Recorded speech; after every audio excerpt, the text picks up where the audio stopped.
اعوذ باللہ من الشیطان اللعین الرجیم بسم اللہ الرحمن الرحیم ومن یعظم شعائر اللہ فإنہا من تقوی القلوب۔ ناظرین، ایام عزا، ایام محرم و سفر قریب ہے اور یہ ایام عزا کے ایام ہیں، امام حسین علیہ السلام کا غم منانے کے ایام ہیں۔ لیکن جہاں یہ غم و اندوہ کے ایام ہیں، وہاں یہ بھی توجہ ہونا چاہیے کہ یہ پیغام دین پہنچانے کا بہترین مدرس اور بہترین درسگاہ ہے کربلا ہمارے لیے۔ ماہ محرم میں ہم میں سے ہر ایک مجلسیں کرتا ہے، پروگرام کرتا ہے یا پروگرام میں شرکت کرتا ہے۔ کوشش یہ ہونا چاہیے کہ یہ عزاداری جو کہ عبادت ہے، اس عبادت کو عبادت کی طرح انجام دے۔ کچھ نکات ہیں جن کی طرف توجہ ہونی چاہیے کہ ہم عزاداری جب منا رہے ہیں، اگر ان نکات کی طرف توجہ ہوگی تو یقیناً ہماری عزاداری بارگاہ بی بی دو عالم، بارگاہ رسول خدا میں مقبول واقع ہوگی۔ انہی نکات میں سے سب سے پہلی چیز جس کی طرف ہماری اور ہم سب کی توجہ ہونی چاہیے عزیزوں، وہ ہے اخلاص۔ کیونکہ اگر عمل میں اخلاص نہیں ہے تو عمل بیکار ہے۔ ہم جو یہ عزاداری کر رہے ہیں، جو مجلسیں کر رہے ہیں، جو پروگرامز کر رہے ہیں، کوشش کریں یہ تمام امور رضا الہی کے لیے، خوشنودی شہزادی دو عالم جناب فاطمہ زہرا سلام اللہ علیہا کے لیے انجام دیں۔ ایسا نہ ہو کہ دکھانا، دکھاوا، ہمارا ذاکر، ہماری انجمن، ہماری مجلس، ہمارا اور تمہارے کا تصور نہیں پایا جانا چاہیے، کیونکہ یہ مجلس امام حسین علیہ السلام سے منسوب ہے اور اس میں ہمارا اور کسی اور کا تصور نہیں رکھتا۔ مین مقبولیت اعمال اور عمل کے قبول ہونا سب سے زیادہ اہمیت کا حامل ہے۔ جتنا زیادہ ہم اخلاص کے ساتھ اور صرف اس نیت سے کہ شہزادی ہم سے خوش ہوں، خدا اور رسول ہم سے خوش ہوں، خود امام حسین علیہ السلام جس مقصد کے لیے عظیم قربانی دی ہے وہ ہم سے خوش ہوں، ان چیزوں کو مد نظر رکھیں، یقیناً ہمارے اعمال میں اور ہمارے رویے میں بہتری نظر آئے گی۔ دوسری چیز آپسی اختلاف دیکھا جاتا ہے، انجمنوں کا، پروگرامز کا، وہ ہمارے پروگرام میں نہیں آئیں گے، ہم ان کے پروگرام میں نہیں جائیں گے، جس کو انہوں نے بلایا اسے ہم نہیں بلائیں گے، جس عالم یا ذاکر کو انہوں نے بلایا۔ تو دیکھیے یہ معیار ہمارے یہاں مجلس کا نہیں ہونا چاہیے۔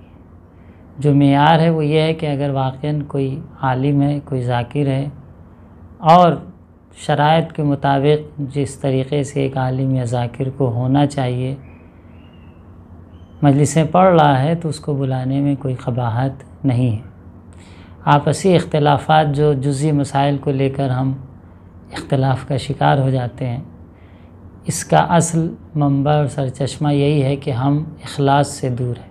دکھاوے اور دنیا داری کا رخ عزاداری کو خدا را نہ دیں، بلکہ اس کو ایک خالص عمل ہے، عبادت ہے، عبادت کا رخ دیں اور تمام تر آپسی اختلاف نظر، بلکہ جو نظریاتی اختلاف پائے جاتے ہیں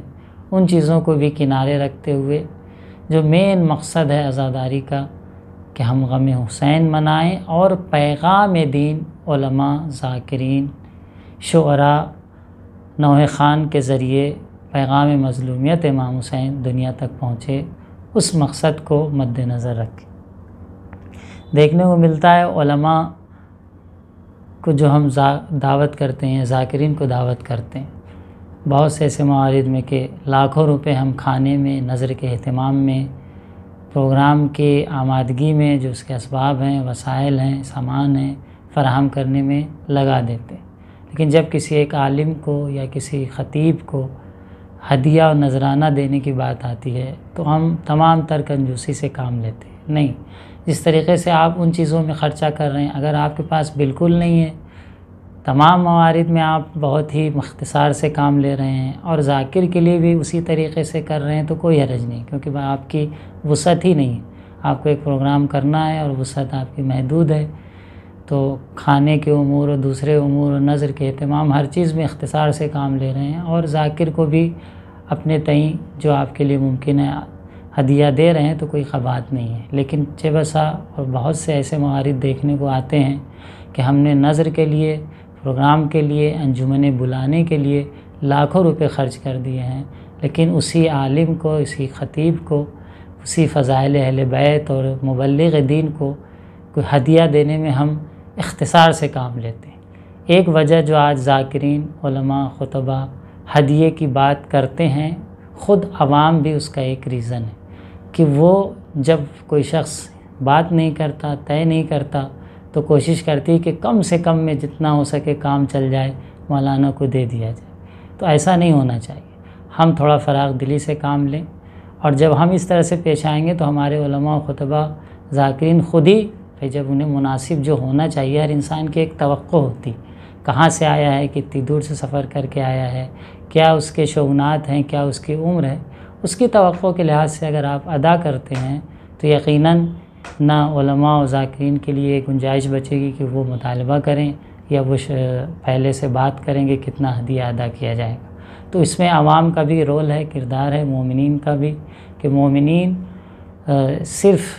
علماء و ذاکرین کو دینے میں کنجوسی سے کام نہ لیں۔ ہاں، اگر کسی کے پاس واقعاً نہیں ہے تو عالم کی بھی ذمہ داری ہے کہ اس کے ساتھ رعایت کرے، اور اس سے کوئی شکوہ بھی نہیں ہے، لیکن شکوہ ان سے ہے جو تمام تر اخراجات کے بعد عالم اور جب ذاکر کو دینے کی بات آتی ہے تو وہاں تمام تر کنجوسی اور اختصار سے کام لیتے ہیں۔ آخری بات یہ کہ علماء اور ذاکرین، پہلے تو میں خود کوشش یہ کروں کہ اس پر عمل کروں، اور تمام علماء و ذاکرین سے جو ہمارے بزرگان ہیں، جو ہمارے ہم سن و سال ہمارے بھائی ہیں، کہ ایسی باتوں سے جس سے قوم میں انتشار ہو، جس سے قوم تفرقے کا شکار ہو، جس سے مومنین میں انتشار ہو، اپنے ذاتی مفاد کے لیے ایسی باتیں پرہیز کرنے سے، ایسی باتیں کرنے سے پرہیز کریں۔ کیونکہ کبھی ایسا ہوتا ہے کہ ہم اس طرح کی باتیں کریں گے تو کچھ ہمارے اطراف میں فالوور جمع ہو جائیں گے، اور وہ ہمیں جگہ جگہ مجلسیں پڑھائیں گے، ہمیں دعوت دیں گے، ہم سے ملنے آئیں گے، ہم کو فون کریں گے۔ یعنی اس طرح کی چیزوں کے لیے ہم منبر پر اختلافی باتیں یا ایک دوسرے کو طعنہ و طنز یا ایسی باتوں کو چھیڑنا شروع کرتے ہیں، تو خدایا منبر کو اس کا ذریعہ نہ بنائیں۔ اخلاص جس کی گفتگو پہلے ہوئی، اس اخلاص کو اگر ہم مد نظر رکھتے ہیں تو یقیناً اللہ کے خزانے میں کمی نہیں ہے، وہ اپنے غیب کے خزانے سے ہم تمام علماء و ذاکرین کی ضرورت کو جیسے پورا کر رہا ہے، اور احسن طریقے سے اگر ہم اخلاص سے کام لیتے ہیں تو پورا کرے گا۔ اس لیے ایسے موارد اگر کسی خطیب یا عالم نے کوئی غلط بات کہہ دی، روا روی میں کہہ دی یا عمدن کہہ دیا، تو کوشش یہ کریں کہ اس کی خود اصلاح کریں، رابطہ کریں۔ ہاں، اگر کوئی بدعت کی بات ہے تو پھر بھی ہم نام لینے کی ضرورت نہیں ہے، نظریے کا ہم رد کر سکتے ہیں۔ اگر ہمارے اندر اتنی صلاحیت ہے کہ ہم اس نظریے کو پر گفتگو کر سکتے ہیں، اس کو رد کر سکتے ہیں، تو دلیل و برہان کے ساتھ اس نظریے کو رد کرنے کی اجازت دی گئی ہے، تاکہ کوئی منبر سے غلط بات یا بدعت نہ پھیلائے۔ لیکن ایسا موارد کہ ہم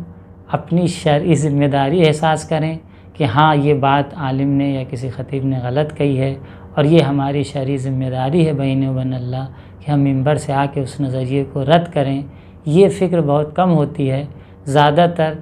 آپسی اختلاف، گروپ بازی، یہ ایسی چیزوں کی وجہ سے ہم آپسی اپنی جو رنجش ہے یا کسی سے پائی جاتی ہے اس کو نکالنے کے لیے، یعنی نفس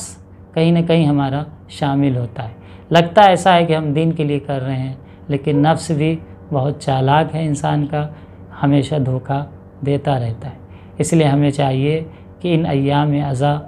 سے قبل ہی اپنی روح کو، اپنے جسم کو، اپنے وجود کو خالص اور مخلص بنائیں، تاکہ